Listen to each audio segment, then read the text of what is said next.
Ouch. There we go. Let's record and let's change the view. Cool. Now, the lead generation model begins, if the economic model ends with how many appointments we need, the lead generation model begins with what we do to get those appointments. Yes? Calls. Yes, 100%. So MREA, pages 131 through 151. You want to research the lead generation model, go read those pages. And I just want to share a little bit with you from page 135. Playing the numbers game. Here's what Gary has to say. High conversion rates will allow you to generate the same income from fewer leads than if you had lower conversion rates. But lower conversion rates can be just as effective if you can amass a great number of leads. So while your conversion rates are very important, the number of leads you must generate is even more critical. The number of opportunities that I can put in the top of the funnel are even more critical. The octane of your fuel is irrelevant if you don't have enough to get you to your destination. Then he goes on to say at the bottom of the page, the quality is in the quantity, whereas most real estate agents do modest lead generation or none. Lead receiving is not lead generation. Where most real estate agents do modest lead generation and get modest results, a few do massive lead generation and reap massive rewards. So on page 136, at the top of the page, he goes on to say, for effective lead generation, you need to be systematic and go for sheer volume. Your lead generation plan must always be more ambitious than your income goal. Emerson was right when he wrote, we aim above the mark to hit the mark. And that was never more true than when applied to lead generation. Markets shift, conversion rates slide, and things just happen over time that could cause you to need more leads than you originally thought you would need. Your best defense against these unforeseen possibilities is to go on the offense and build a lead generation plan that will generate more than you think you will need. All right, so at the bottom of the page, 3 key areas of your lead generation model, and this is where we're going to focus the rest of the conversation. There are 3 key areas of your lead generation model. First, there is prospecting and marketing, where you generate leads and move them into your inner circles. And those inner circles that's your Met database, your advocates, your past clients, your sphere of influence, your new Mets. Second, there is the work to set up your database and feed it consistently. So build a database, feed it every day. And lastly, there is the systematic marketing to that database to generate new, repeat, and referral business. That's communicate with your database in a systematic way. So, okay, here we go. Cross your fingers. This is gonna work.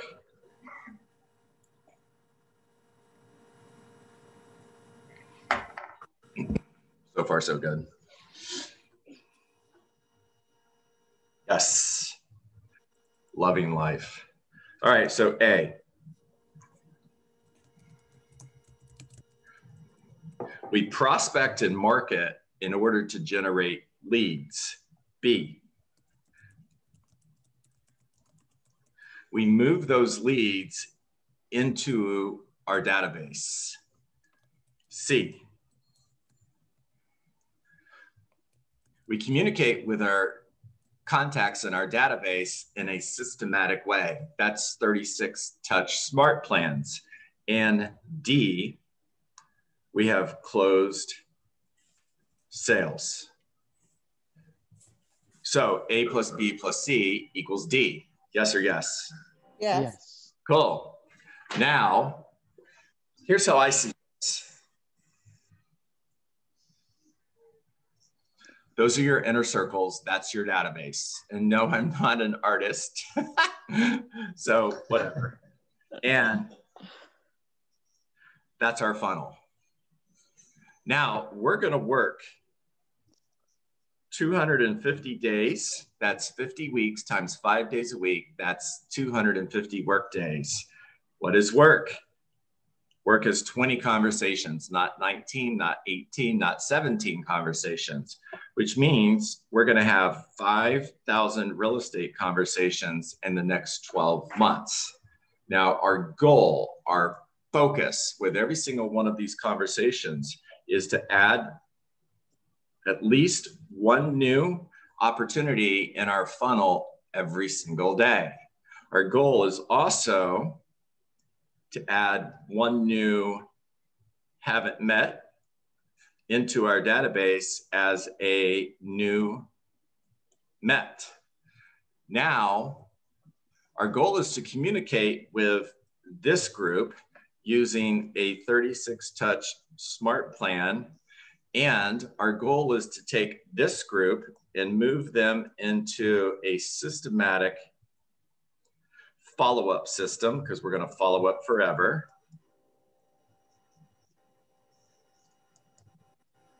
We follow up forever because no is not a word that lives in our vocabulary, and because we reject rejection. No simply means not yet, and people will never change their mind, but what they will do is make a new decision based on new information.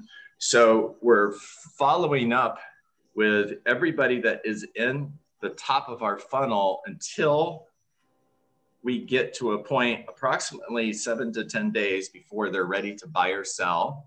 And when we're doing this, we are creating emotional proximity. Now, until they get to this point, all the follow-up in the world isn't going to matter, because until they're ready, until they're serious, they're not going to make a new decision. But because you follow up forever, you've created emotional proximity, which means approximately 20% of this group is going to hire you. Now that means I'm creating approximately 50 new seller listings simply by going on one appointment every single day and then following up forever. And because I'm adding one new person to my database every day, I've added 250 in the next 12 months. Those 250 are going to move into my sphere of influence. Those are close relationships, people who know me, like me, and would work with me if they knew somebody that was going to buy or sell a home. And because I'm communicating with them using a 36 touch follow-up plan or 36 touch marketing plan, I'm touching them 36 times a year, including 4 phone calls. We know that 6.7% of our database is going to buy a home in the next 12 months. And we know that every single one of them also knows someone who's going to buy or sell a home. So let's just say the conversion ratio in this group is 10% between direct sales, repeat sales, and repeat sales. And that means 250 times 10% is 25 closed sales. So by focusing on prospecting and marketing, adding people to my database, communicating with my database in a systematic way, and meeting with one new person every single day who's going to buy or sell, and then following up forever, I just closed 75 sales. Yes or yes? Yes. Yes. Does this make sense? It does. Then talk to me. What did you learn? What are your questions? Can it be that simple? Success is simple, bold law. Mm-hmm. And it's not easy, because showing up and doing this every day, not easy.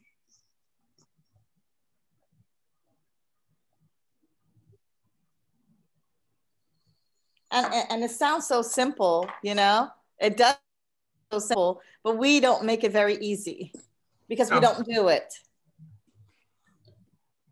I include myself. Camille, let's talk about that. Why don't we do it? We let other things get in the way. It's one of the reasons. Habit and drunk monkeys. Yeah. Or do we call them intoxicated primates? You can call them whatever you want to call them. And also, how can I handle 70 listings a year? That's a lot. How can I handle it? Yes. So we're afraid of success, and we're afraid of failure. And Paige, we're also afraid of success. Belkis. Yeah, not being disciplined about it. Discipline. It takes discipline to achieve those goals. So let's change the way we're looking at that. Let's just say discipline is a myth. If discipline is a myth, what's the solution? The solution is to turn it into a habit. Now, once you've turned it into a habit, you've taken discipline out of the equation. Now, Keith, I'm not disagreeing with you. I absolutely think discipline is a challenge. However, discipline can, all of us, deal with that challenge. And the solution is not to be more disciplined. The solution is turn it into a habit. Turn it into a habit so that when you don't do it, it feels weird. Makes sense. How to put that Nike logo in front of your computer. Just do it. So let's add why. Let's add just do it. And then let's add why. What happens when you do it? You get this, you get this, you get this, you get this. It's be, do, have. Now let's take the reverse conversation and say, what happens when you don't do it? Well, you don't get this, you don't get this, and you don't get this. And it's important to look at that. Here's why, because we're more motivated by avoiding pain than we are by going towards pleasure. So if I'm crystal clear on what happens when I don't lead generate, and what are the consequences of not creating that habit, what am I saying no to? If I'm crystal clear on that, I'll do it. John, I used to find it boring until I said the next one is going to be a yes. And then as it started turning into yes, I would take the copies of my commission check and I would put it next to my phone so I could see them, and that would motivate me to make those calls. And then it became a habit eventually, and then I started loving it. There you go, Eddie. I love that. Yeah. Turn it into a game. Keep score and play to win. Every time you schedule an appointment, touchdown. John, I don't think it's I disagree with it being pain or pleasure. I think it's a matter of stress. You know, some people get stressed out about, oh, I don't want to make that call. I don't want to make that call. Oh, what's going to happen? That's a stress feeling. The flip side of that is that, you know what? If I'm not making those calls, not succeeding and building my bank account, I'm getting stressed out as far as paying my bills. So which stress is worse? There you go. Greater pain. We're saying the same thing. You're just using a different word. Right. So what's the greater pain? They're both painful. Which one's more painful? Right. You know, and I hate having a low bank account. Yeah. Choose your hard. They're both hard. You just got to choose your hard. Oh, I love that, Melkees. Yeah. Choose your hard. Yes. And which one is worse, the lead generation or the lead receiving? You're going to sit there and want to wait for someone to bring you a lead? Well, do you want to do that? Do you want your future success to be dependent on people bringing you leads? No. And John, if you're not even trained for having the lead, what good is the lead? There you go. So training matters. Practicing and role-playing your scripts really matters. You want your conversions numbers to go up? Practice and role-play your scripts. You want to get to a place where you enjoy making calls? Practice and role-play your scripts. One of the reasons we don't make calls is because we don't know what to say. Yep. We get hit with objections and we don't know how to respond. When we get hit with objections, how many responses do you have? If you have one response and it works, you're cool. If you have one response and it doesn't work, you're done. So how many responses can you have to the same objection? I'm just going to keep asking questions until they run out of objections. And sooner or later, they're going to make a new decision, which is to meet with me. Mm-hmm. Yeah. And when you know that you're lead generating and your pipeline, you're filling your pipeline, you feel good about yourself, even if one of your sellers don't want to list right now. I keep on moving and keep on doing the same thing, looking for the same houses that they're looking for, because somebody will buy it. And so you're a lot more, I am a lot more comfortable knowing I have my pipeline loaded. There you go. There you go.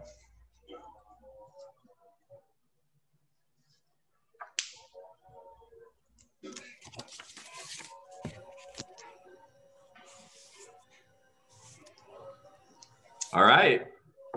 Is that it? I've got 8:55, guys. That's cool. We can get to work.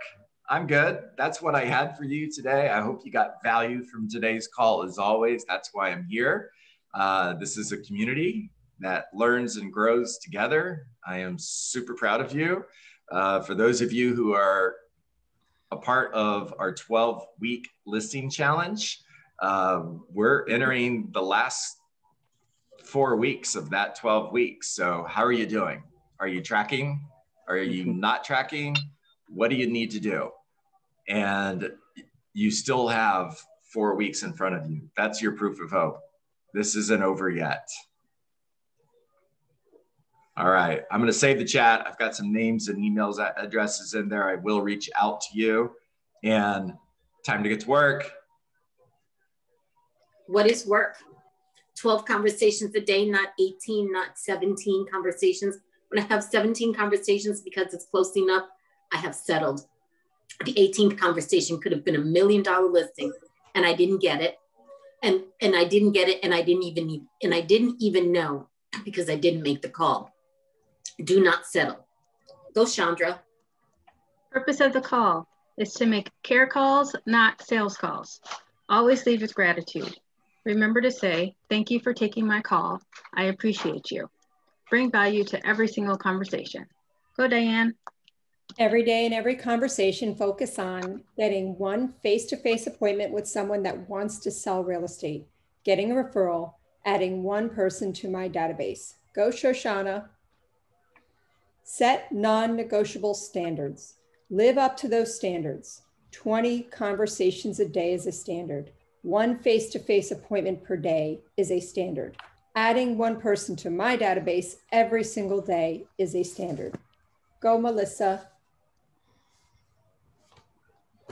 Find someone today that is thinking of buying or selling real estate, whether it's 3 months from now, 6 months from now, 1 year from now. It does not matter because I will need listings and buyers a year from now. I am looking for opportunity, period. Not opportunity today, opportunity, period. Go, Sarah. Because I have entered those 250 people into my database, into my pipeline, I follow up with them forever. Because I reject rejection. No is not a word that lives in my vocabulary. No simply means not yet. Because I followed up every single day, I have created emotional proximity. People do not change their minds. They make new decisions based on new information. Since I have emotional proximity, when they make a new decision, they hired me. I keep calling because success is absolutely guaranteed. Make it a great day. Awesome job. Awesome job. Proud of you. All right, let's get to work, guys. It is Tuesday, February the 23rd, which means Jenny has a question, I think, or is that an applause? 5 days I was left. just clapping. Oh, I'm sorry. Jenny Gallaudet, What's rock star. For everybody who's in the Coral Springs Market Center, today is our awards team meeting. I'm super excited. We have a lot of great things planned for you. I'm looking forward to seeing you at 11:15. For everybody else, I will see you tomorrow morning at 8:30, and make it a great day. You too. Thanks, Thank you, Jen. Guys. Yes.